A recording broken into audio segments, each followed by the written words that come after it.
Our reading this morning is Mark 1, 9 through 13, and it can be found on page 27 of the New Testament in your Pew Bible. In those days, Jesus came from Nazareth of Galilee and was baptized by John in the Jordan. And just as he was coming up out of the water, he saw the heavens torn apart and the Spirit descending like a dove on him. And a voice came from heaven, "You are my Son, the beloved. With you I am well pleased." And the Spirit immediately drove him out into the wilderness. He was in the wilderness 40 days, tempted by Satan, and he was with the wild beasts, and the angels waited on him. The Word of God.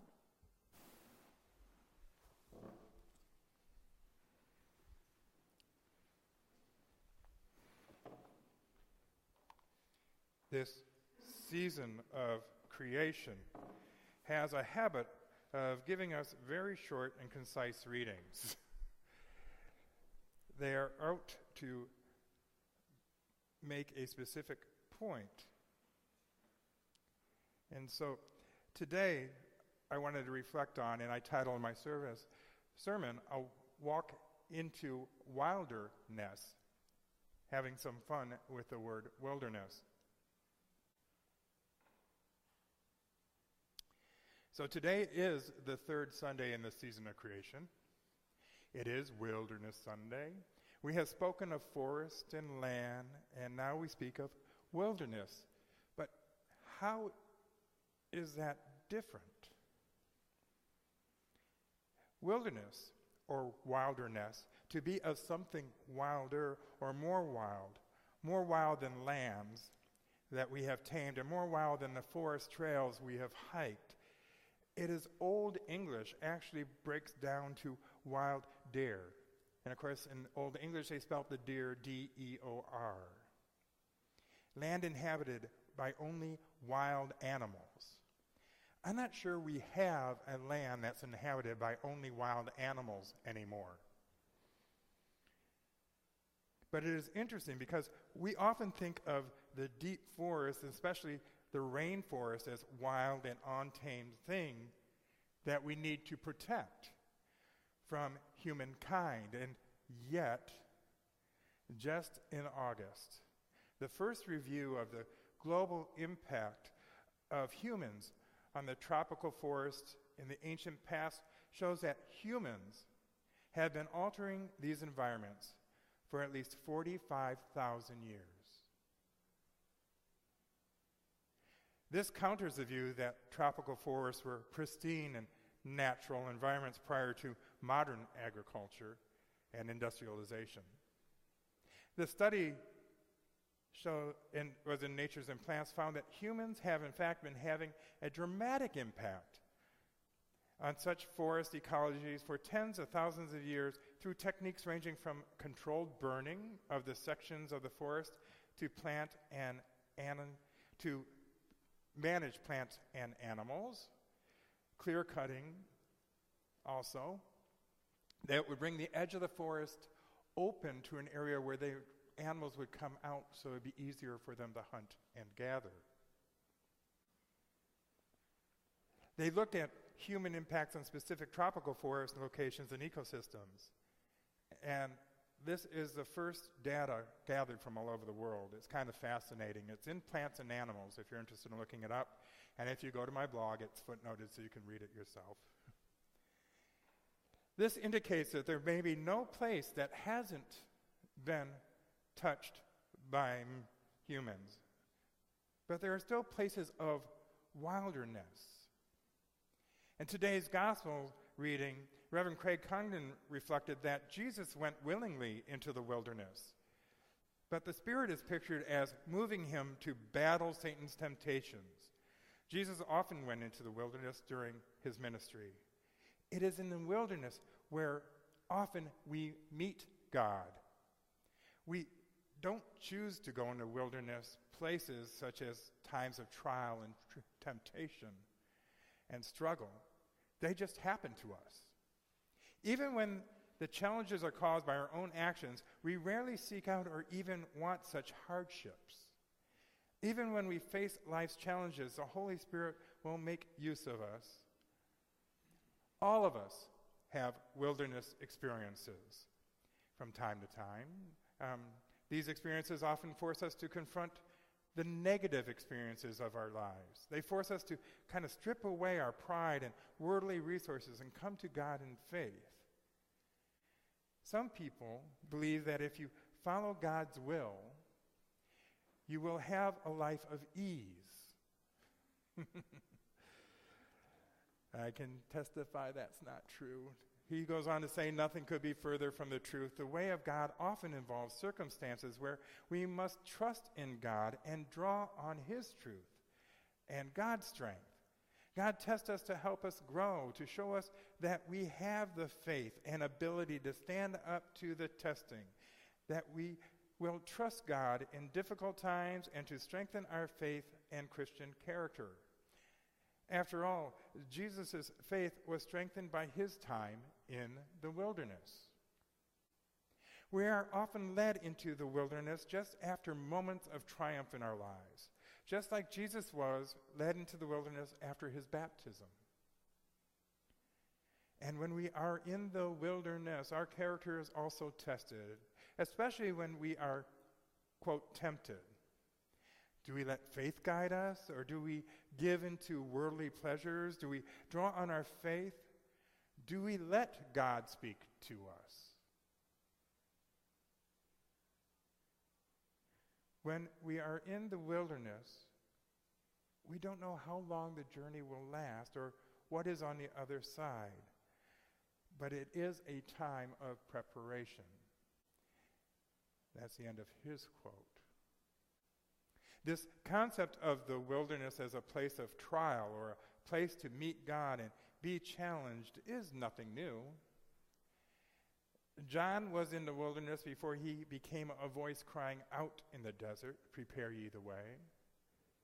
John's appearance actually describes him as being as much of the wilderness itself as being from it. In Matthew, it says that John himself wore clothing made of camel's hair with a leather belt around his waist. His food was locust and wild honey. We often picture John with a scraggly beard, mussed hair, dirty after living in the desert for so long. He is of the wilderness.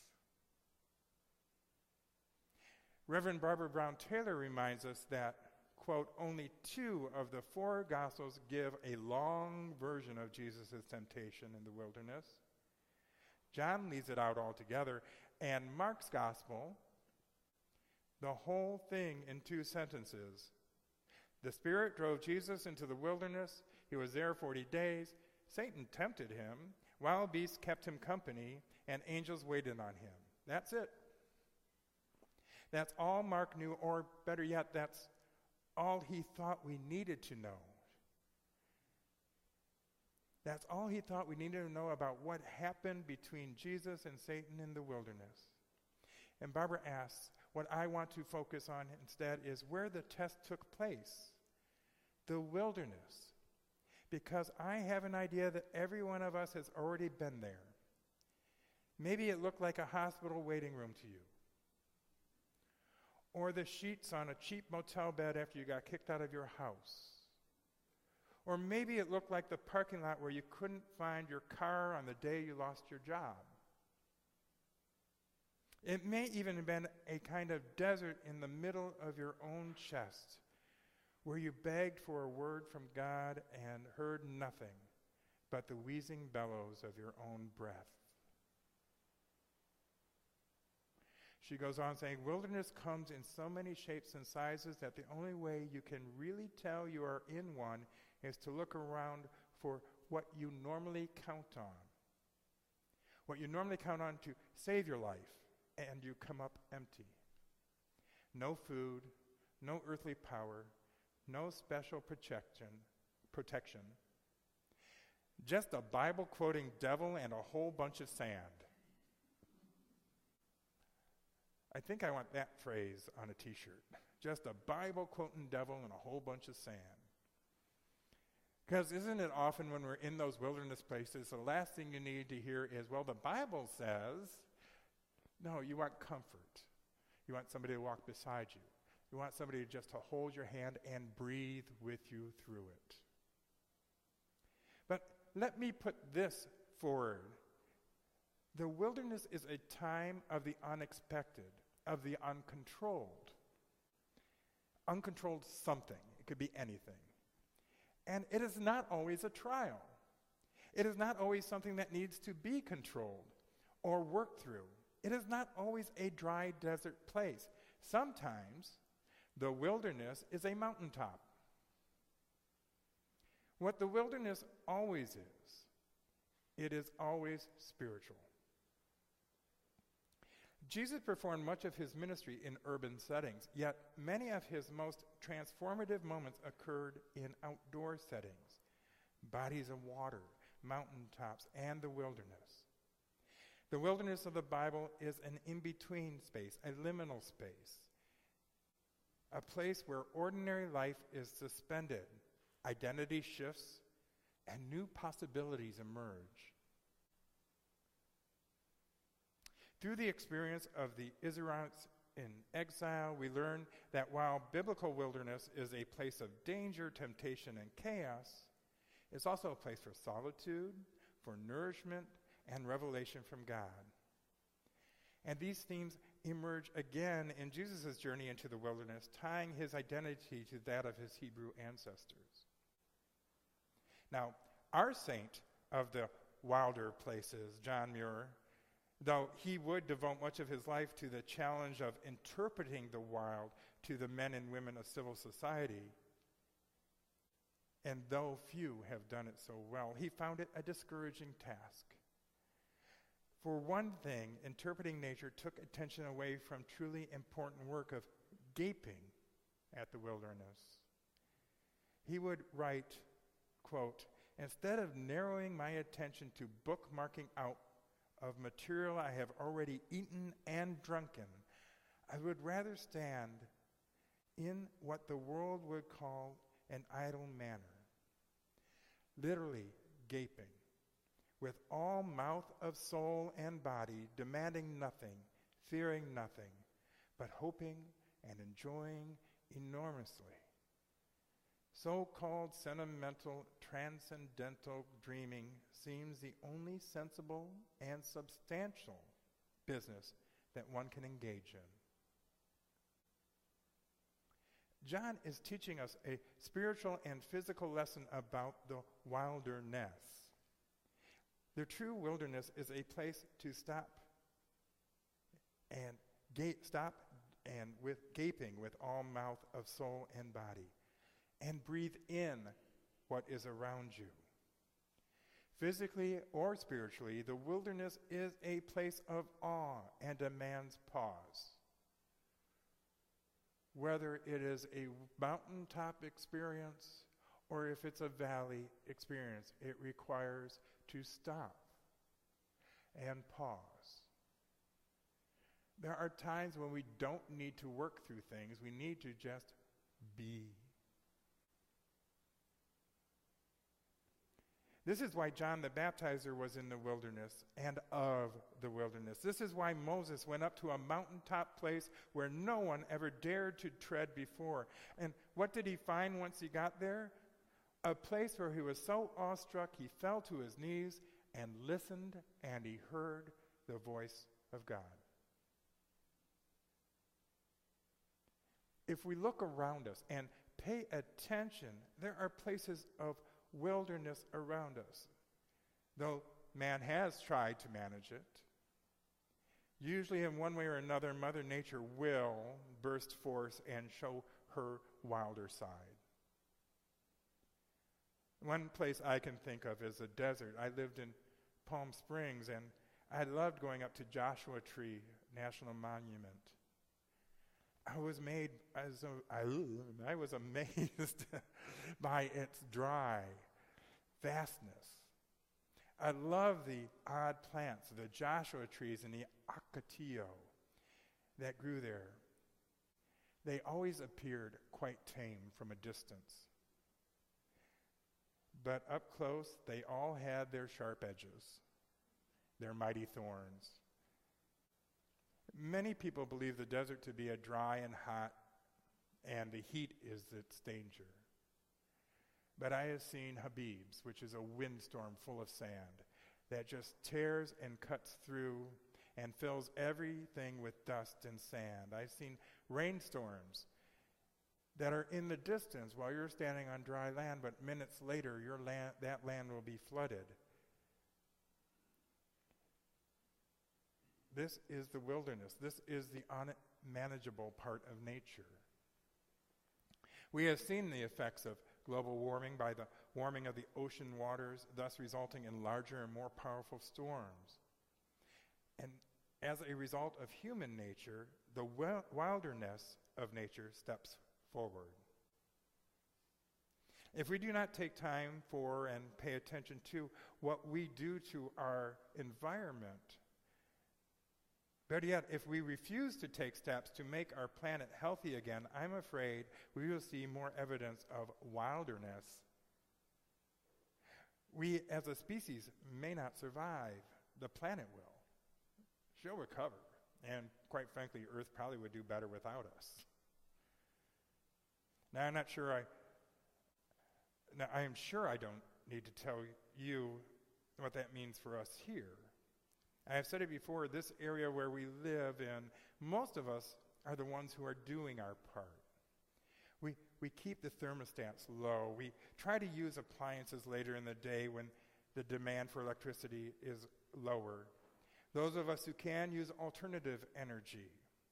And, I was really happy to know that I had a choice where my energy came from here. I've never seen that before. We didn't have that in LA. I think they're just getting it now in some places. So I signed up for Evergreen, which means 100% of the electricity we use at our home is made up of 100% geothermal energy. The best of all, geothermal is a baseload resource, which means it produces clean energy 24/7. So it is truly renewable both day and night.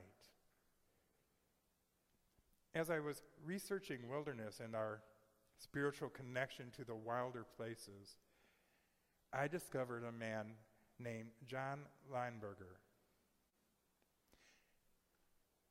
And there was a PBS thing on him, and the transcript was available online. And again, it's footnoted if you look it up. But he says, going into the wilderness to experience the presence of God. John Lineberger is a former atheist who had a profound religious experience on a wilderness trip. Now, an ordained minister in the United Church of Christ. Minister Lineberger leads others looking for their own experiences of the holy. Lineberger is the author of, he wrote, Renewal in the Wilderness. He lives in Evanston, Illinois. When asked what happened to people when he takes them to the wilderness, Reverend John says, quote, what they encounter in the wilderness is getting away from all the things in society that we call trappings, that are meant to be good things, but that keep them away from a more authentic and deeper relationship with God. He goes on to say, I think what happens for them is they get to the transcendent through the physical. The act of canoeing, the act of setting up camp. I like to say it strips them of the barnacles that they accrue throughout their lives in society. And they begin to realize how little they need to be profoundly happy. They are able to simplify, and in that simplification, they get a sense of something holy about what surrounds them, a sense of well-being and a sense of being cared for and a sense of profound peace. And it's kind of a hackneyed phrase, be in the moment, but there is something so powerful about it because that is the moment. In the very present is when God comes to us. It's much easier I think, for God to get through our defenses when we are in the wilderness.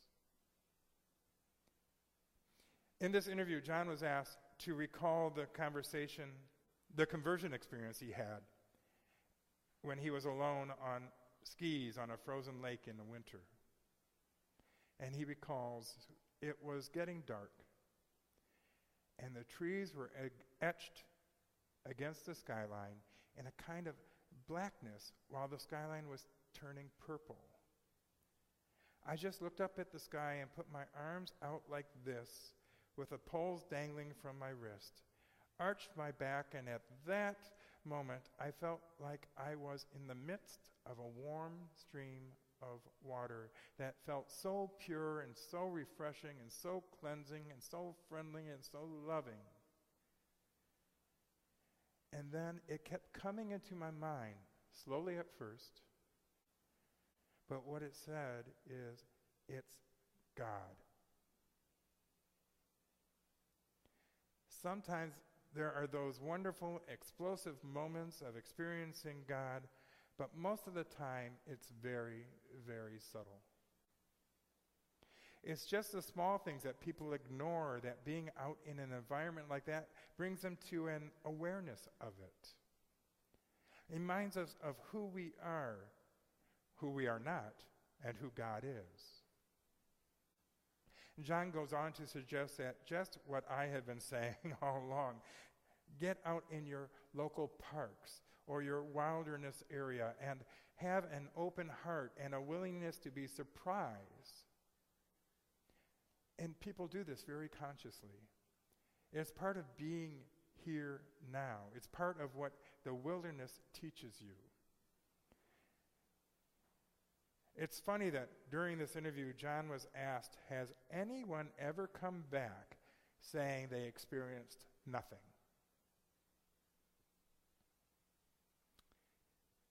Quote, in the 8 years I've been doing this, and maybe the 400 people that I've taken to the wilderness, I only know of one man who was not really touched by his experience in any way, who said at the end, I had a good time, but I got no spiritual insight, no spiritual awakenings, nothing like that.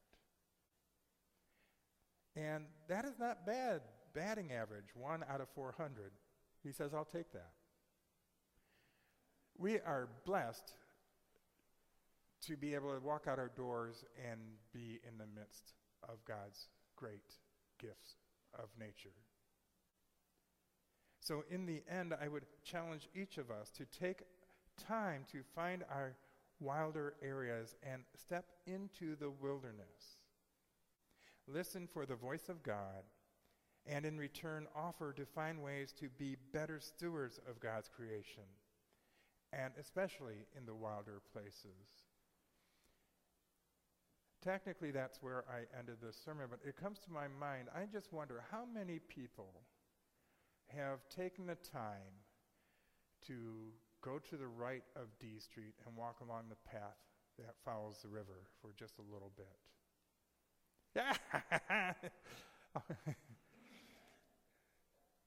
I don't know the name of the park there, but the trail goes off to the left. Of course, if you go around all the factories and further down the street, there's a longer trail that goes down one way. And then there's another trail over there. And actually, if you look up on the internet, there's hundreds of trails, and through mountains areas and through fields and where the birds are. We are truly blessed to live in such a place.